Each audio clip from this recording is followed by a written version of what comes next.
साथियों नमस्कार। मैं प्रयाग न्यूज़ के लिए सूरज कुकरेती और इस समय नगर निगम आयुक्त श्री वैभव गुप्ता जी के साथ में कुछ बात कर रहे हैं नगर निगम को लेकर के। सर, आज यहाँ पे एक पार्षद महोदय 27 नंबर के जो हैं कमल नेगी जी कुछ अपनी समस्याओं को लेकर के और नगर निगम के वार्डों में जो कार्य अधूरे रह गए हैं उनको लेकर के उन्होंने एक ज्ञापन दिया है, आपके संज्ञान में भी हुआ। तो इसमें सर क्या रह गया? उनका कहना है कि बजट भी आ चुका है लेकिन जो प्रस्ताव पास किए गए हैं बोर्ड में उन पर कार्य नहीं हो रहा है। इसमें कुछ इश्यूज़ ये हैं, जैसे कल टेंडर निकलना था कुछ कामों का, बट वो नहीं निकल पाया, तो इसी संबंध में उनके द्वारा ज्ञापन दिया गया है। और ये भी कहा जा रहा है कि कुछ अधिक ही समय लग रहा है जो निर्माण कार्य होने में। तो उसका एक बहुत बड़ा कारण ये है कि हमारे पास जो वर्तमान में जो हमारे पास जो निर्माण में जो स्टाफ हैं वो सारे दूसरे विभागों के हैं। हमारे यहाँ पर हमारे विभाग का कोई भी इस समय जेई कोई भी तैनात नहीं है, कोई भी नियुक्ति नहीं है। एक जेई की स्वीकृति उपनर से होने के लिए शासन से मिल गई है, उसकी प्रक्रिया चल रही है। तो अगले एक सप्ताह तक के अंदर हमारे अंदर एक जेई जो परमानेंट नगर निगम का होगा वो हो जाएगा। लेकिन आज की तिथि में हमारे पास जो 3 जेई हैं वो तीनों अलग विभागों से हैं, एक एई है वो भी अलग विभाग से हैं। तो वो कभी कभी वो अपने विभागीय कार्यों में व्यस्त होते हैं। और जैसे आज भी बैठक की, तो आज भी इनमें से 2 जेई अपने अपने विभागीय कार्यों में व्यस्त होने के कारण, और एई भी जो थे उनका भी यही कहना था कि वो अपने विभाग के किसी कार्य से बाहर हैं, इसलिए नहीं आ सके। तो यही सब कारण है कि ये सब कि इनके हमारे इन सब के बीच में आपसी समन्वय भी बहुत बार नहीं बैठ पाता है, कि कभी एक होता है दूसरा नहीं पहुंच पाता है, तो इसके लिए थोड़ा विलम्ब होता है। और उसके बाद भी अभी का काफ़ी कार्य हुए हैं, जैसे पिछले 4 महीनों के दौरान करीब 8 करोड़ के कार्य जो हैं वो नगर निगम द्वारा कराए गए हैं। और भी जो काफ़ी सारे अन्य कार्य भी जो हैं उसके प्रस्ताव तैयार हो रहे हैं, वो भी शीघ्र ही, जैसे ही उसका हमारे पास सर ये 8 करोड़ के जो कार्य हुए हैं उससे 8 करोड़ की जो आप कार्य बता रहे हैं, क्या क्या कार्य हुए सर इसमें? इसमें मुख्यतः जो हमारी नगर निगम की जो गलियाँ हैं उनमें सीसी मार्ग, नालियों का निर्माण, और कई जगह पे जैसे जहाँ छोटे मोटे टूट फूट संबंधित कार्य, कहीं पर गड्ढे हो रहे थे उसको भरवाने के कार्य, इस तरह के कार्य मुख्यतः कराए गए हैं। कहीं कहीं पर हमारे ज़्यादा जो यात्री शेड उनकी मरम्मत का कार्य, शौचालयों की मरम्मत का कार्य, शौचालयों का सौंदर्यीकरण, पार्कों का सौंदर्यीकरण, ये सारे कार्य इसमें मुख्यतः हैं। सर दूसरी चीज़ है कि नगर निगम के अंतर्गत सड़कों की स्थिति बहुत ख़राब है और ख़ासकर जो गाड़ी घाट की तरफ जो बिशप हाउस से नीचे को जो सड़क जाती है उसमें उस सड़क का जो अलाइनमेंट देखेंगे तो बिल्कुल तिरछी सड़क लगती है और उसमें बहुत से लोग जो हैं टू व्हीलर्स वाले उसमें चोटिल भी हो चुके हैं। तो उस पर बिल्कुल ही ध्यान नहीं दिया गया। हमने पीडब्ल्यूडी के जो एक्सीएन है यहाँ पर एग्जीक्यूटिव इंजीनियर, उनसे भी बात हुई तो उन्होंने कहा कि ये नगर निगम के अंतर्गत सड़क है। तो कई बार ऐसा लग रहा है कि नगर निगम और पीडब्ल्यूडी के बीच में सड़कें पिस रही हैं और सड़कों की स्थिति नहीं सुधर रही है। जी इसमें प्रावधान ये है कि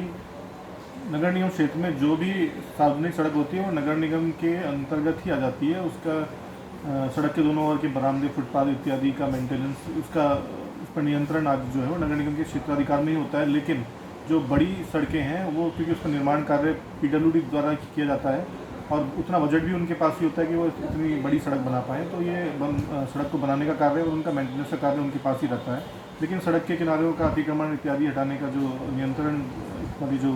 क्षेत्राधिकार है वो नगर निगम के पास भी रहता है। तो यदि इस प्रकार की कोई बड़ी सड़क है तो उसका बजट हमारे पास नहीं होगा, तो हम वो नहीं बनवा पाएंगे, तो वो पीडब्ल्यूडी के पास ही होगा, उनके द्वारा ही इसमें निर्माण कार्य कराया जाना अपेक्षित है। तीसरा सर जो है अभी भी एक समस्या बनी हुई है, जैसे कि अभी 40 वार्ड नगर निगम के अंतर्गत हैं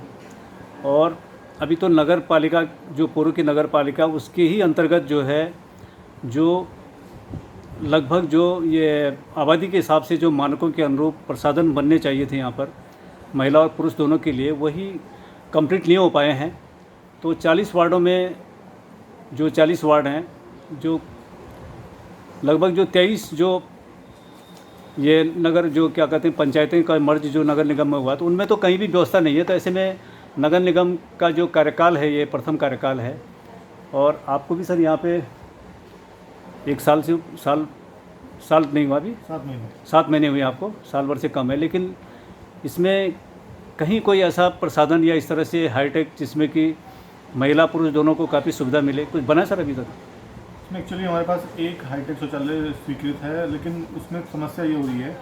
कि ये हाईटेक शौचालय जो है ठीक लाल बत्ती के ठीक सामने, जहाँ हमारा ये इंटर कॉलेज है, उसकी दीवार के पास, जिसमें कुछ हिस्सा नगर निगम की ज़मीन है और कुछ हिस्सा जो है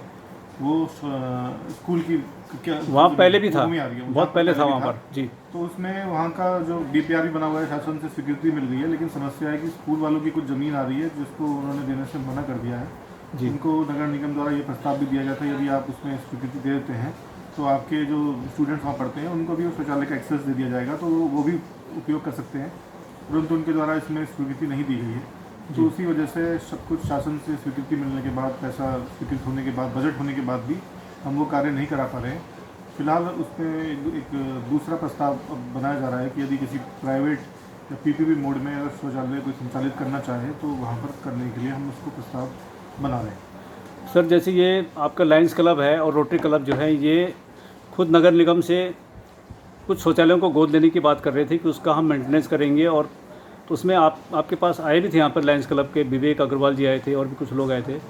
तो क्या उसमें आपने उनके साथ वार्ता हुई थी? इसमें ये विचार किया जा सकता है, जिनके द्वारा मैंने इनको कहा भी था कि आप एक फॉर्मल प्रपोजल दीजिए कि हम किस तरह से किस किस शर्तों के आधार पे हम एक एग्रीमेंट कर सकते हैं कि इसमें, क्योंकि कुछ ये रेवेन्यू शेयरिंग बेसिस पे होना चाहिए, ये पीपीपी मोड पर ही होगा कि क्योंकि ये जो ऑलरेडी एग्जिस्टिंग जो शौचालय हैं वो नगर निगम के हैं, तो उसमें यदि कुछ फिक्स अगर रेवेन्यू डिसाइड हो जाए कि हमें इतना मंथली नगर निगम को दिया जाएगा, तो उस आधार पे हम एक कॉन्ट्रैक्ट कर सकते हैं, इसमें मेंटेनेंस करके पे एंड यूज़ बेसिस पे वो चला सकते हैं। ये दूसरी तरफ फॉर्मल बेसिस पे फॉर्मल एक प्रपोजल आ जाता है तो हम निश्चित तौर पर विचार करेंगे। उनके साथ कोई वार्ता हुई आपकी पूरी अभी? नहीं, इसमें एक इनफॉर्मल टाइप की वार्ता हुई थी एक आध बार, लेकिन वो इन्होंने फॉर्मल तरीके से बिल्कुल पॉइंट टू पॉइंट अगर उसमें डिस्कशन होगा कि क्या उसमें पूरे एग्जैक्ट कंडीशंस रखी जाएंगी, तभी इसमें आगे फिर कुछ कार्रवाई हो पाएगी। ठीक है सर, ओके सर।